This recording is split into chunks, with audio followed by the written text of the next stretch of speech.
లగచర్ల బాధితులకు అండగా నిలుస్తాం. Group 1 president KTR. లగచర్ల బాధితులకు అండగా నిలుస్తాం అన్నటువంటి కేటీఆర్ గారు గ్రూప్ 1 విద్యార్థులకు అండగా ఎందుకు ఉండట్లే? వాళ్ళకి పైసలు ఇస్తాం సుప్రీంకోర్టులో కేసు వేయడానికి అని చెప్పి ఎందుకు మోసం చేసినారు? ఎందుకు మాట దాటేస్తున్నారు? ఎవరెవరు ఎంతెంత కమ్ముడు అయినారు? ఇవన్నీ నాకు కూడా అడగాలి కేటీఆర్ గారు. మీరు రేవంత్ మంచి దోస్తులేనా? పైకే గివన్నా వెనకాల హమీతు ఏకయ్యా?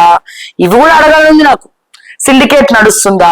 గ్రూప్ 1 విద్యార్థులు ఒకవైపు కొట్లాడుతా ఉంటే, ఏడుస్తా ఉంటే, రోడ్డు మీద పడతా ఉంటే, ఈ రోజు ప్రెస్ క్లబ్ లో కూడా వాళ్ళు ప్రెస్ మీట్ పెట్టారు. దేనికోసం? మాకు రాజకీయ నాయకులు ఎవరు అండగా లేడు, దయచేసి ప్రజలు విరాళాలు ఇస్తే మా భవిష్యత్తును మేము కాపాడుకుంటాం, కేసేసి అడ్వకేట్ ఫీజు కట్టడానికి కష్టంగా ఉంది అని అడుక్కోవడానికి వాళ్ళు ప్రెస్ మీట్ పెడుతున్నారు. అంటే ప్రతిపక్షాలు చచ్చిపోయినాయా అని అడుగుతున్నాను నేను కేటీఆర్ ని.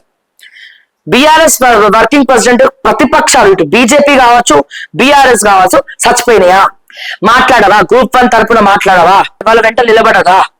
మరి ఏమోకనా ఓట్లు అడుక్కోనికి వస్తారు? మరి కోట్లు ఖర్చు పెట్టి సభలు చేయడం కాదు, ప్రజా సమస్యలు అడ్రస్ చేయండి. ఈ రోజున 46 జీవో తీసుకొచ్చింది బీఆర్ఎస్ పార్టీ. వీళ్ళు సవరణ చేయమంటే వీళ్ళు చేయరు. వీళ్ళు మోసం చేసి ఓట్లు వేసుకుంటామని చెప్పి ఓట్లేమని చెప్పి మోసం చేసినారు. 29 జీవో తీసుకొచ్చింది మీరే, వీళ్ళు మోసం చేసినారు. ఇక మాట్లాడితే కేటీఆర్ గారు, మీరు గనక గ్రూప్ 1 వాళ్ళకి అండగా ఉండకపోతే మీరు చేసిన పాపాలు మళ్ళీ తెరపైకి తీసుకురావాల్సి ఉంటది. మీరు చేసినటువంటి పాపాలు తెరపైకి తీసుకురావాల్సి వచ్చినటువంటి అవసరం ఉంటది. 46 జీవోని తీసుకొచ్చింది బీఆర్ఎస్ పార్టీ కదా, పేపర్ లీకేజ్ చేసింది బీఆర్ఎస్ పార్టీ కదా. మీరు గ్రూప్ 1 విద్యార్థులకు అండగా ఉండకపోతే, అండగా ఉంటానని పిలిపించుకొని మీరు వాళ్ళ నోట్లో మట్టి కొట్టినారు. వాళ్ళు సుప్రీంకోర్టులో కేసు వేయడానికి 10 లక్షలు 20 లక్షలు అడుగుతున్నారు. ఏడికెళ్ళి తెస్తారు వాళ్ళు? వాళ్ళ ఇన్స్టిట్యూట్లకు ఫీజు కట్టడానికే దిక్కు దివాలా లేని వాళ్ళ బతుకులు సుప్రీంకోర్టులో కేసు వేయాలంటే ఏడికెళ్ళి పైసలు తెస్తారు? ప్రతిపక్షాలు హెల్ప్ చేయాలి కదా. ఈ రోజున కేసీఆర్ గారు మీ రజతోత్సవ సభకు మీ ఎమ్మెల్యేల పైసలు లేవా? చెక్కుల మీద చెక్కలు, నియోజకవర్గానికి 50 లక్షలు చెక్ ఇచ్చినావు. మరి ఈ విద్యార్థులు మరి మీ బిడ్డలు కదా, మీరు కూడా కారకులే కదా. పేపర్ లీకేజ్ చేసినటువంటి కేటీఆర్ మీరు కూడా కారకులే కదా వీళ్ళు రోడ్డు మీద పడ్డానికి. ఇప్పుడు కాంగ్రెస్ ప్రభుత్వం కారణమైంది కదా, మరి మీరు ప్రక్షాళన చేయాల్సినటువంటి అవసరం లేదా? పశ్చాత్తాపడాల్సినటువంటి అవసరం లేదా? మీరు చేసినటువంటి పాపాన్ని మీరు కడుక్కోవాల్సినటువంటి అవసరం లేదా? 46 జీవో అయితే మీరు తీసుకొచ్చినారో అది రద్దు చేస్తామని చెప్పి గాంధీ భవన్ సాక్షిగా దుద్దిల్ల శ్రీధర్ బాబు రండి బాబు రండని పిలుచుకున్నాడు. సవరణ చేయలే. 46 జీవో రద్దు చేస్తామని మేనిఫెస్టోలో పెట్టినారు, చేయలే. 29 జీవో అట్లనే ఉన్నది, 46 జీవో అట్లనే ఉన్నది. ఓట్లు వేయించుకొని యువకులతో బస్సులు ఏర్పాటు చేసి కాంగ్రెస్ పార్టీ వాళ్ళని మోసం చేసింది. బీఆర్ఎస్ కాదు పొమ్మంది, కాంగ్రెస్ రమ్మన్నాక ఇప్పుడు వాడుకొని వదిలేసింది.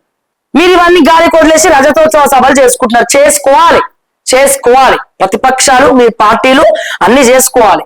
కానీ నియోజకవర్గానికి 50 లక్షల ఖర్చులకు ఇచ్చినటువంటి కేసీఆర్ గారు వీళ్ళని ఎందుకు గాలి కొదిలేసినారు గ్రూప్ 1 వాళ్ళని? ఈ రోజున ప్రతిపక్షాలు మూగపోయినాయి. వాళ్ళు అడుక్కుంటున్నారు, మాకు ప్రజలు దయచేసి దండం పెడతాం విరాళాలు ఇవ్వండి అని. మళ్ళీ మీరు శాటిలైట్ ఛానల్స్ కి ఇంటర్వ్యూలు ఇస్తారు. నేనేమన్నా కేటీఆర్ గారిని చాలా సార్లు రిక్వెస్ట్ చేసిన, నాకు ఇవ్వండి ఇంటర్వ్యూ, నేను తీసుకుంటాం. ఈ పంచాయతీ ఎన్ని రోజులు మీకు నాకు మధ్యలో ఒక ఇంటర్వ్యూ ఇవ్వండి, నేను అడుగుతా. నాకేమైనా డౌట్స్ ఉంటే మీరు దానికి ఆన్సర్ చెప్పండి. మీరు డైరెక్ట్ గా మాటకు మాట మీరు కూడా చెప్పగల దిట్టనే కదా. మీరు ఏ క్వశ్చన్ అడిగినా అవలీలగా ఆన్సర్ చెప్పేస్తారు. మీరు సబ్జెక్ట్ ఉన్నటువంటి పర్సన్ మీరు కేటీఆర్. మరి మీరు ఎందుకు ఇవ్వరు మరి ఇంటర్వ్యూలు? మాకు శాటిలైట్ లో ముందుగా ప్రిపేర్ అయిపోయి ముందే ఏం అడగాలని చెప్పి నోట్ చేసేసుకొని అడుగుతా అయిపోయింది ఆ క్వశ్చన్స్ ఇంటర్వ్యూ.